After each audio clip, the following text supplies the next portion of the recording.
Hello everyone, my name is Lucas Perez. I'm the Education and Public Programs Assistant at SDMA, and today I'm going to teach you about pigments. And pigments are basically powdered minerals that are the basic component of paint. Now, before tube paint was invented in the 19th century, all artists had to mix their own paints using pigments and some kind of sticky medium, which could be egg yolk, could be rabbit skin glue. There's a lot of different options, which we'll talk about later when I teach you guys a little bit about how to mix together your own pigments to make your own paint.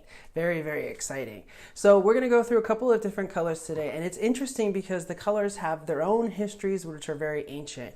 And we're going to begin with red. Now, red has a lot of different colors. Today we're going to use a controversial one, which is vermilion. Here's a little jar of vermilion. Now, vermilion comes from a mineral called cinnabar, which is actually also used in red Chinese lacquerware.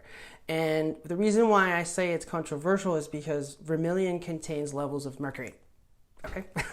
There are actually famous examples of, or famous stories, I should say, of Japanese painters, ancient, I should say, Japanese painters that used too much vermilion and slowly sort of went insane because the mercury that's contained in this type of pigment.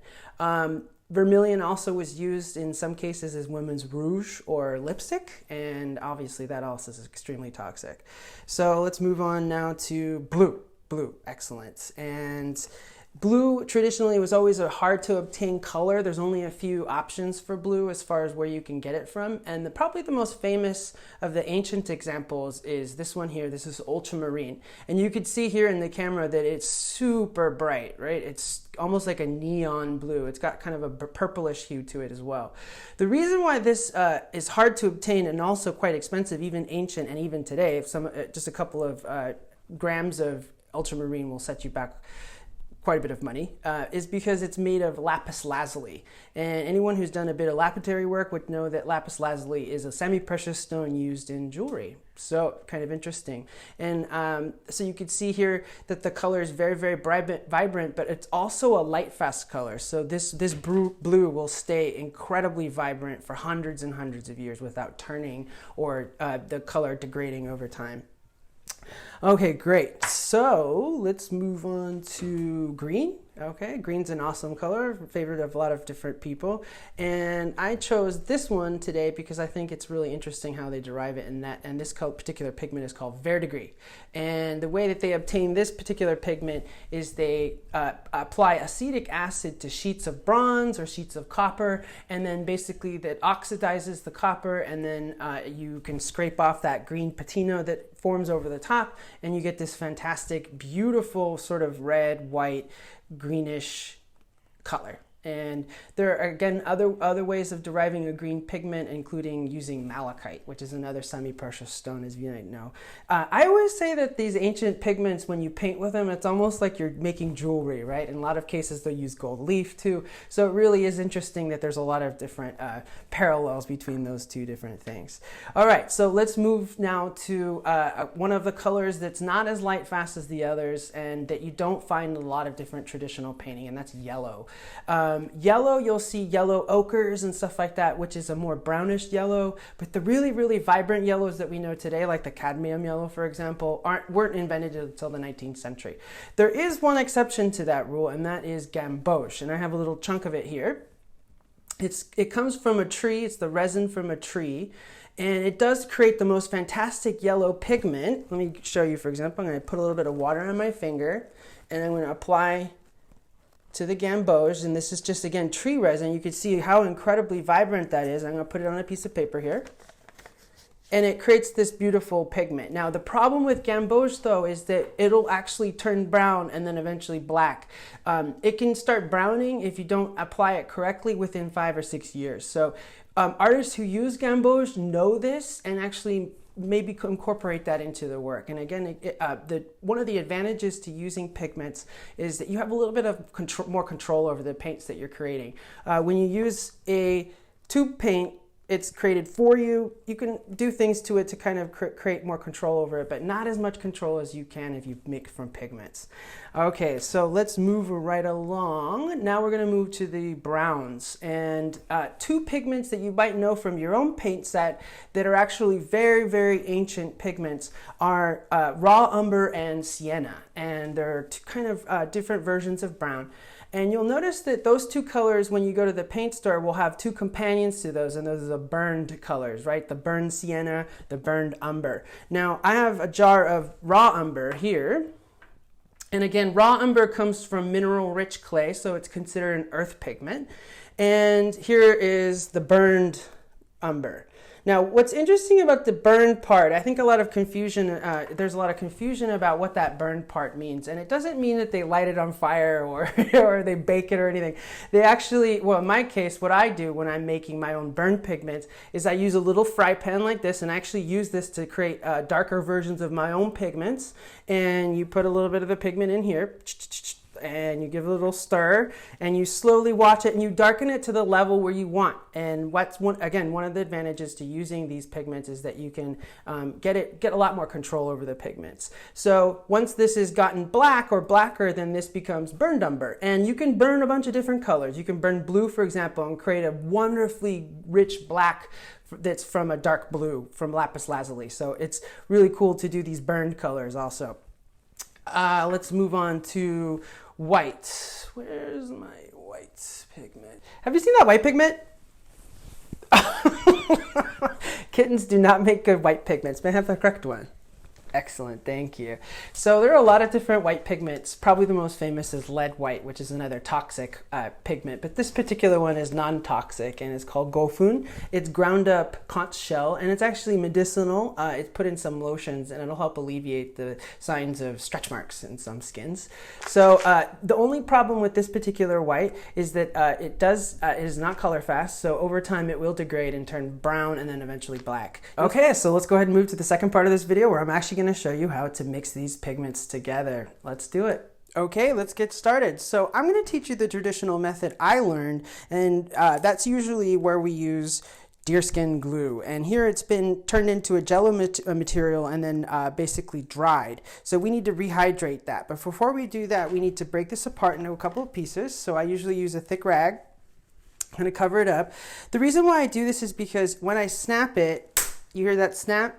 It creates a lot of little sharp pieces, you can see here. So what we'll do is we'll usually take a little jar, we put the dried piece in there, and we add a little bit of water, and then we put this in the fridge overnight. What will happen is this will reconstitute or rehydrate, and I have a sample of what it looks like once it's been rehydrated. You could see it becomes sort of gelatinous. It's almost like I say, like a jello. And this is, again, rehydrated deerskin glue. So the way that we're going to melt this to use it as a glue, let me just clean this up really quick. There we go. Is we're going to do a double boil method. Okay, so you're going to use this like a little metal bowl like that. Works really well. And I just kind of take the jar and put it in there. I'm going to put some hot water in it, and I want to fill it up towards the top of the bowl, but don't overflow it. And I'm going to let this sit. And what's going to happen is it's going to melt, but because we're leaving it in the jar and not melting it directly in the water, none of the water is going to dilute the glue. Okay, there we go. It's all melted now, and you could see that it's turned into like a liquid. You could see it's completely liquidy. Fantastic. Now, we can't use this because it has little imperfections, little pieces that are still stuck inside of this. So what we're going to have to do is filter this. So the method I usually like to use is to take another little jar, and I'm going to go ahead and put a little towel here on the ground, because if you get this glue on anything, it'll never come off. Okay, and I like to use empty tea bags as filters. You can buy these online for those tea aficionados out there. You probably know this really well. You can put your own teas in there, but it also works great as a glue strainer. Okay, so I'm going to kind of just put it over the top of the jar and kind of secure it by leaving a little overhang on the top of the lid. You can see here. Okay, and now I'm going to pour in my glue, and I want to do this kind of slowly so that it works its way through the filter. Okay, and what you're going to be left with is very, very pure glue, and it's going to be the stickiest stuff basically of the glue is going to be left at the bottom here. Okay, so I'm going to keep working this, again kind of going slow, letting it do its thing, and pour the rest of it. And again, really, you might even want to use gloves when you're making this stuff because it's really, really sticky. Some of you guys know that you've probably seen Elmer's glue. I have a little jar of Elmer's glue, and it has a little cow on the front of it because it's usually made with cow parts, so like the horns, the hides, and that type of thing. So there we go. We got our glue. Be really careful when you remove the filter. Okay, so now that we have our glue ready, we got to get our pigment, and I was going to choose my favorite color of all time, which in this case is hot pink. There you go. So a little goes a long way, and I only put a little bit in here. So this will probably create quite a bit of pigment, or quite a bit of paint rather, okay? So I have a little special jar, a little special spoon, sorry, and I'm just gonna add just a very small amount. Like with most things, you can add more, but you cannot take out once you've added too much. So I'm gonna go drop by drop. So you could see very little amount. There you go, like 2 or 3 drops. And then again, if I need more, I can add more. The traditional method that I use is by using these little white plates, although in ancient times they would have used abalone shells or little ceramic plates, earthenware plates, that kind of thing. I like these white mixing plates because you can see the color, what it'll look like when there's a white canvas behind it or white paper behind it. So it's really great. And also you'll get a much better idea of what kind of color you're mixing. So I'm gonna actually use my fingers. This is the traditional way that we've done it in Japan, and I'm gonna just start mixing. I use my middle finger because it's a little stronger than your index finger, and you'll be surprised if you're mixing big quantities of this pigment. It's like really, really much like an arm workout, your upper arm workout. All right, let's keep going. There we go, almost done. And again, you can see it's getting a little dry, so I'm gonna add 1 more drop. And I'm gonna go, at this point, drop by drop, because again, if you add too much of the deerskin glue, it'll turn shiny, and then it'll form almost like a plastic crust over the top of the paint, which will crack really quickly. Like within 5 or 6 years, you'll get this sort of craquelure effect on the top layer. And you can see that the pigment becomes activated when you put the glue in it, so that it becomes a lot more vibrant. In its powder form, it's not that vibrant, right? Okay, there we go. Now, obviously, I can't use it like this because it's really, really sticky. It's all just pigment and glue. So I need to add a little bit of water to this. So I have my cute little water container. And same principle here, I can always add more. It's difficult to pull out. So I'm gonna just put a couple little drops in there, and then I'm gonna work the paint again. And now it's gonna be a little more waterier. I don't know if that's a correct word, waterier, so that we can use it as a paint, right? There we go. I'm gonna just wipe off my finger. Let me clean up a little bit. Move this over here. Great. And there we have our beautiful pink pigment. Okay, so let's try it in action. I have a little piece of paper here. My lovely brush. And just kind of load the brush.